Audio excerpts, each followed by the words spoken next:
अमेरिकी जनता ये तय कर रही है कि अगला राष्ट्रपति कौन बनेगा, डोनाल्ड ट्रंप या कमला हैरिस।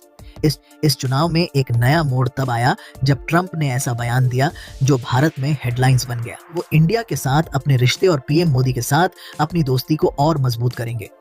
तो आखिर भारत का फायदा किसमें है, आइए समझते हैं। दुनिया की सबसे बड़ी पावर की रेस में कौन जीत कर आएगा, ट्रंप या कमला हैरिस? ये सिर्फ अमेरिका का सवाल नहीं है, बल्कि इसका इम्पैक्ट भारत और पूरे वर्ल्ड पर पड़ेगा। इस चुनाव में कहीं ना कहीं भारत का भी बेनिफिट छिपा हुआ है। जब ट्रंप खुलकर कहते हैं कि वो इंडिया के इंटरेस्ट्स को प्रोटेक्ट करेंगे, हिंदुओं की सेफ्टी का ध्यान रखेंगे और बांग्लादेश जैसी घटनाओं पर सख्त एक्शन लेंगे, तो ये स्टेटमेंट भारत के लोगों को सोचने पर मजबूर कर देता है। वहीं दूसरी ओर हैरिस भी इंडियन ओरिजिन की हैं, लेकिन उनकी पॉलिसीज और प्रॉमिसेस को लेकर भारत को क्या फायदा मिलेगा, ये अभी भी एक बड़ा सवाल है। अभी का वक्त अमेरिका में चुनावों का है, जहां अमेरिकी जनता ये तय कर रही है कि अगला राष्ट्रपति कौन बनेगा, डोनाल्ड ट्रंप या कमला हैरिस। इस चुनाव में एक नया मोड़ तब आया जब ट्रंप ने ऐसा बयान दिया जो भारत में हेडलाइंस बन गया। उन्होंने साफ साफ कहा है कि अगर वो दोबारा सत्ता में आते हैं तो अमेरिका और दुनिया भर में हिंदुओं की सुरक्षा का ख्याल रखेंगे। उन्होंने कमला हैरिस और जो बाइडेन पर आरोप लगाया कि उनके कार्यकाल में हिंदू समुदाय को नजरअंदाज किया गया और उनकी सुरक्षा पर बिल्कुल ध्यान नहीं दिया गया। सोचिए, एक अमेरिकी नेता जिसका न तो सीधे तौर पर भारत से कोई संबंध है और न ही बांग्लादेश में हाल की घटनाओं से, वो हिंदुओं की सुरक्षा की बात कर रहा है। ये बयान अपने आप में अनोखा है।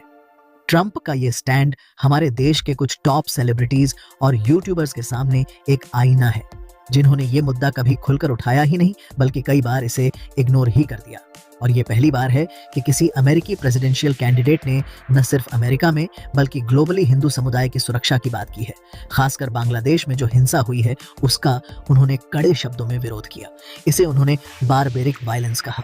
इसमें हिंदुओं, क्रिश्चियंस और बाकी माइनॉरिटीज पर हुए अटैक्स की कड़ी निंदा की है जो वहां के मॉब्स द्वारा अंजाम दिए गए। पीएम मोदी ने भी इस पर बयान दिया था, लेकिन इतनी सख्त भाषा शायद ही कभी हमने सुनी हो।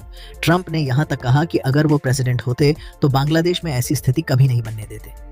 वो कमला हैरिस और बाइडेन की पॉलिसीज पर भी कड़ा प्रहार करते हैं। उनका मानना है कि अमेरिका की गलत नीतियों की वजह से बांग्लादेश अस्थिर हो चुका है और वहां का पूरा सिस्टम हिला हुआ है।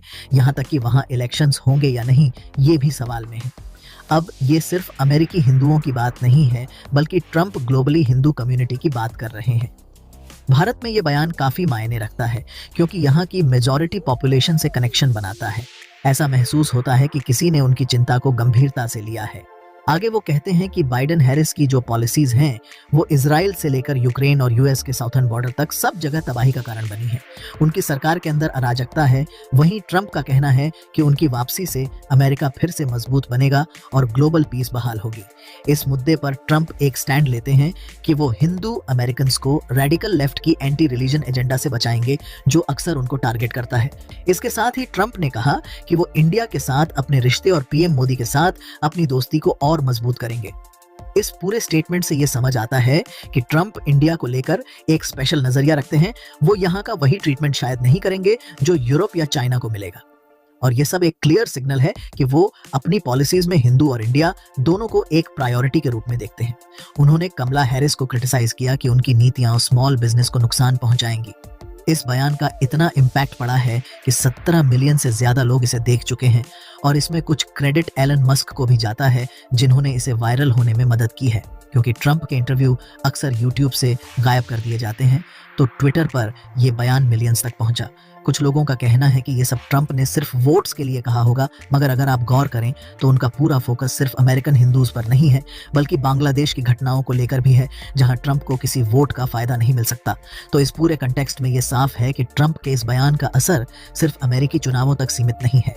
ये एक बड़ा स्टैंड है, एक ऐसा स्टैंड जो ग्लोबली हिंदू कम्युनिटी के लिए उम्मीद की एक किरण है। अगर ट्रंप राष्ट्रपति बनते हैं तो विवेक रामास्वामी जैसे भारतीय मूल के नेताओं को उनकी सरकार में एक अहम रोल मिलने की संभावना है।